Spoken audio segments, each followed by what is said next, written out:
Hello, ladies. Welcome. Today we're going to be looking at the hippocampus. So we've been looking at the neurons and how neurons are involved in memory. Now we're looking at specific parts of the brain that are involved with parts of memory. More specifically, overall, we're going to be looking at, I suppose it's long-term memory. But we're going to be looking at a few things. The hippocampus and the amygdala and the regions around there in the midbrain and the temporal lobe. And then we're going to be looking at amnesia, the different types of amnesia, and we're also going to be looking a little bit at Alzheimer's and dementias and stuff like that.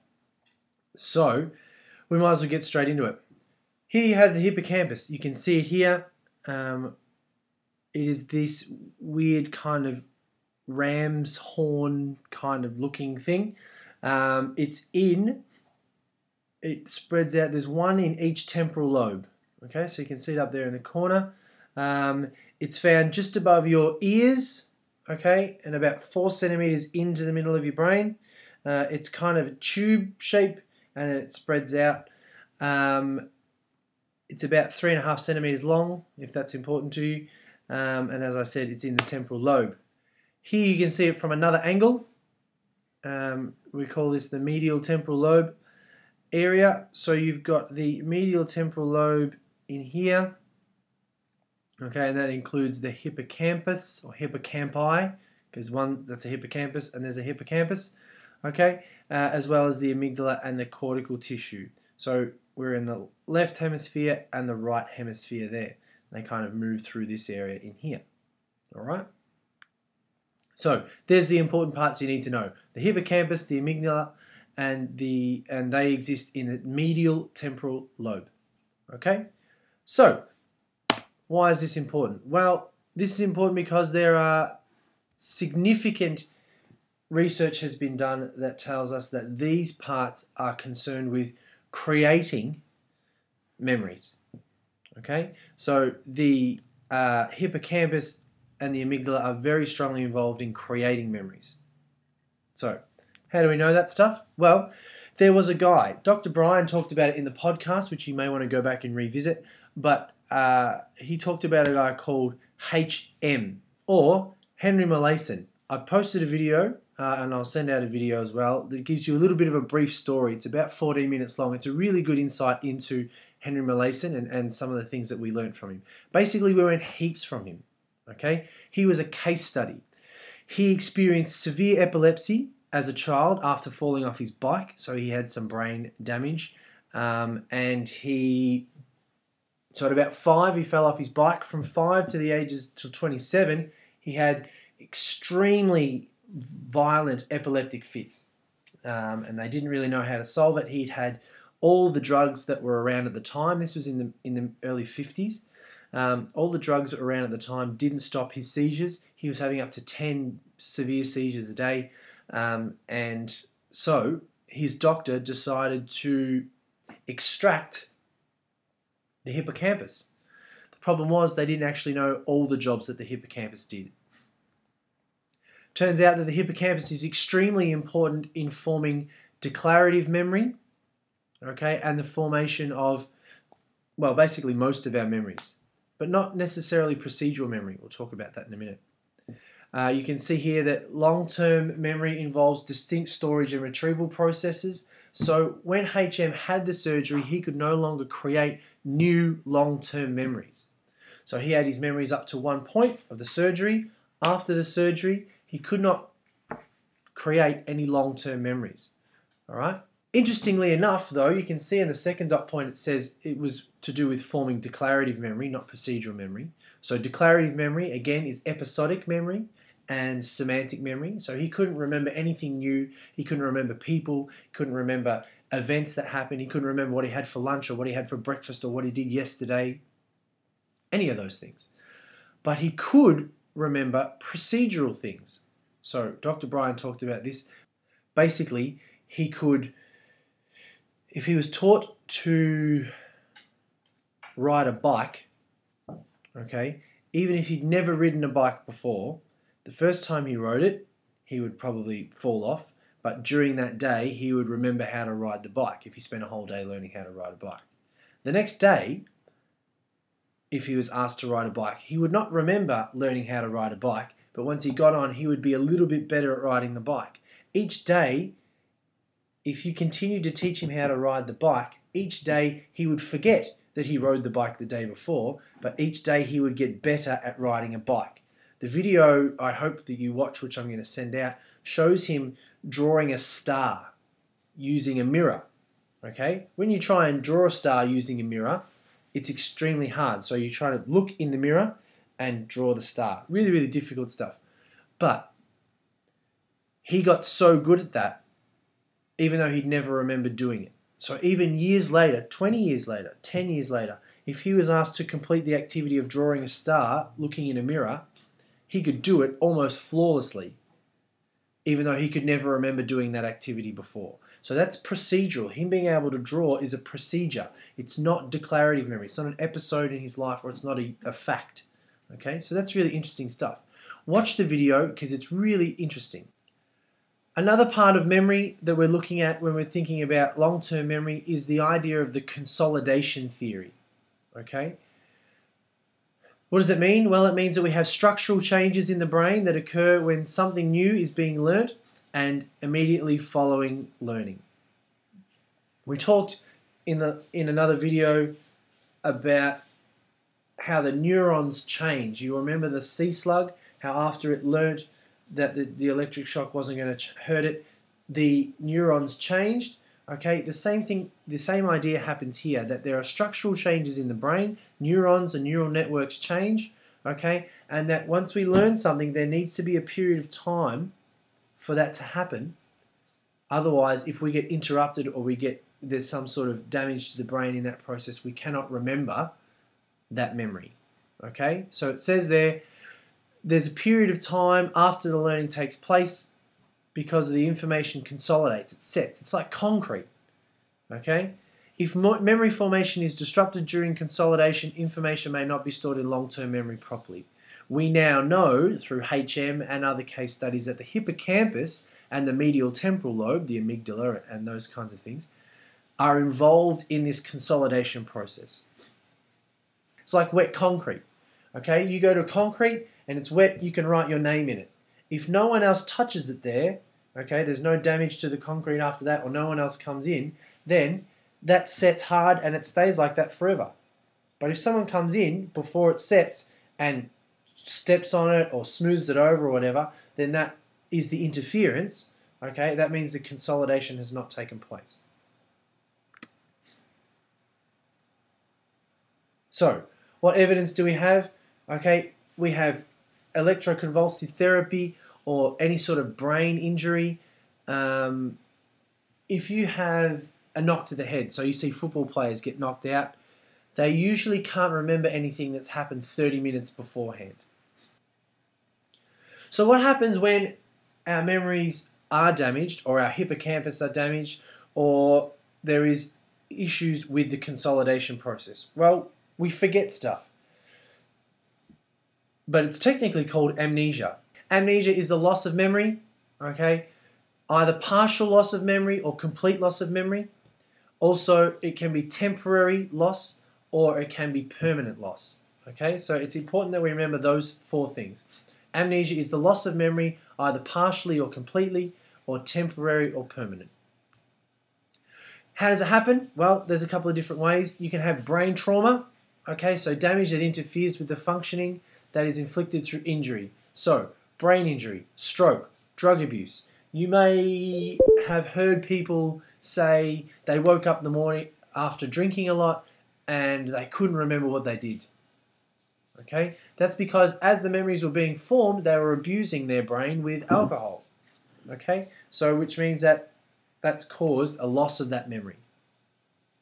Also, rather sadly, we have other diseases that cause amnesia, like neurodegenerative disease, okay, which is like a decline in the actual physical parts of the brain. So the neurons in the brain degenerate, so they break down, okay. The most popular one that you would know of would be Alzheimer's disease, okay, very saddening, very sad disease. So, amnesia comes along in two ways, brain trauma or neurodegenerative disease. There are two types of amnesia that you'll have to remember. Anterograde amnesia is the first one. Just remember this, A for after. Anterograde, A for after. Basically, anterograde amnesia is the loss of memory of events after the brain damage occurs. Okay, so if you are in a car accident and you hit your head, you can remember everything up to the accident. You can remember your birthdays, your friends' names, all of those things.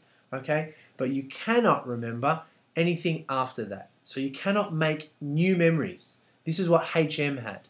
Okay, Henry Molaison. He had anterograde amnesia. He could not make new long-term memories. So if he met you after his brain injury, he wouldn't remember your name. If you had a car accident, okay, you would remember all your friends from school, but if you met someone new that came into the class, you would never remember their name. Okay, every time you met them would be a new experience. Okay, so that's really important. So you cannot make new long-term memories and you cannot transfer information from short-term memory to long-term memory. Okay, so that's part of that consolidation process. This is really common in a disease we call Korsakoff syndrome. Korsakoff syndrome is a neurodegenerative disease where basically after years and years of heavy drinking, okay, the hippocampus and the thalamus are damaged, okay, and your brain starts to calcify. It gets hardened in certain areas. The brain gets damaged. You cannot make new memories. You can, however, which a lot of people do with Korsakoff syndrome, is they make up things. They make up stories to fill in the gaps of stuff they can't remember. Okay? But what you need to know in terms of Korsakoff syndrome is it's neurodegenerative, okay, and it affects the hippocampus and the thalamus, and it's caused by chronic alcoholism. So these people that have Korsakoffs cannot make new memories. Anterograde amnesia, A for after. The other type is retrograde. Think retro, like the 70s. Retro means looking back. If you have retrograde amnesia, you cannot remember anything before the brain damage, like Jason Bourne in The Bourne Identity. Okay? So you can't remember who you are, you can't remember what you did. Okay, you can't remember anything, basically, that happened before the brain damage. Okay, this one's really scary because imagine waking up and it's like you've just started life and you don't know who you are, how you got there, what happened. Okay, retrograde amnesia, really, really interesting stuff. Usually caused by brain damage. Okay, a hit to the head, and most people experience retrograde amnesia after a concussion. So if they've knocked themselves out, you'll experience a short amount of retrograde amnesia. But some people experience retrograde amnesia almost on full. And that's really difficult. So, dementia. This is the term used for a large group of neurodegenerative diseases that cause progressive decline in mental functioning, which means you get worse over time. That's really important. Progressive decline in mental functioning means that your ability to think and remember things gets worse over time. You lose your mental capacity, okay? Because you lose your memory, you forget all sorts of things. People's faces, people's names, where you put stuff, how to do things, okay? It becomes very difficult and very, very frustrating. Usually dementia is also accompanied with a change in personality. People who are usually quiet or happy become a bit nasty because everything is so hard and frustrating. People that were very capable, that were very intelligent, now don't remember how to tie their shoelaces, or they don't know why there's strange people in their house telling them to do things. It becomes very, very difficult and very frustrating. The most common neurodegenerative disease that you will know, or the most common dementia that you will know of, is Alzheimer's disease. Okay, it's the most widespread. It occurs in about 50 to 70% of dementia cases. It causes memory loss, decline in cognitive functioning, like thinking, decline in social skills, and as I said before, personality changes. What is it all about? Well, sadly enough, it is the fourth highest cause of death in Australia. It seems to be that as the disease takes hold and gets worse and worse, people become more and more hopeless, I suppose. They start to detract from social settings. They might forget to eat. There's a whole bunch of things associated with it. It's very, very sad. The problem is that you can't see it physically. People still might physically look fine and fit and healthy, but internally in their brains, their brain is actually being attacked, I suppose. We're going to talk about that in a sec. What happens here, you can see in this dot point down the bottom, your brain develops what's called plaque, or tangles of brain fiber. They become very hard, almost like chalk, and that's because of a certain type of chemical that's released in the brain. Basically what that does is it stops all the neural messages. It's like putting roadblocks up on all your neural pathways, so messages can't get through. And what it can do is it can tangle up messages, so it causes confusion, or it can completely stop messages altogether. The most common symptoms that we see is memory loss, and sometimes just a general confusion, because information is not moving around the brain the way it usually would. So what happens? The symptoms, as I said before, memory loss of events, words, names. You can read the other ones there, okay? There are also personality changes, but as I said, they're more associated with the result of frustration rather than actually attacking any parts of the brain that are associated with personality, like in the frontal lobe.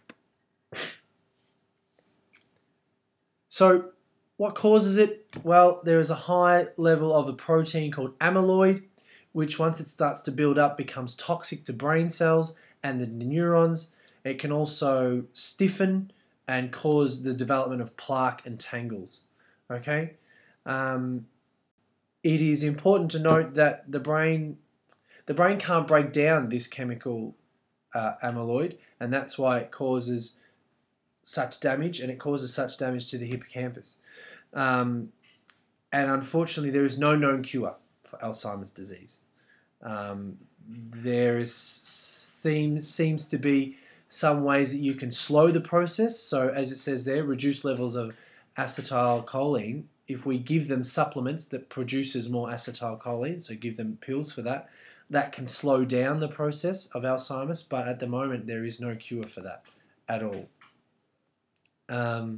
So that's pretty sad. I haven't seen the movie, but apparently this is something that you see in The Notebook.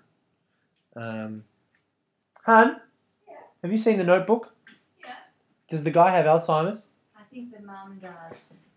Okay, so I've just been informed by Dr. Lauren that the mum in The Notebook, the mother does. We think the mother does. And is it sad? I can't remember the story, but I think it's the mother who has Alzheimer's, and he goes and visits her every day, and she doesn't know who he is. There you go. So if you've seen The Notebook and cried, like obviously my wife has, then you will know that you'll be able to see that kind of disease. It's very, very sad, as I said before.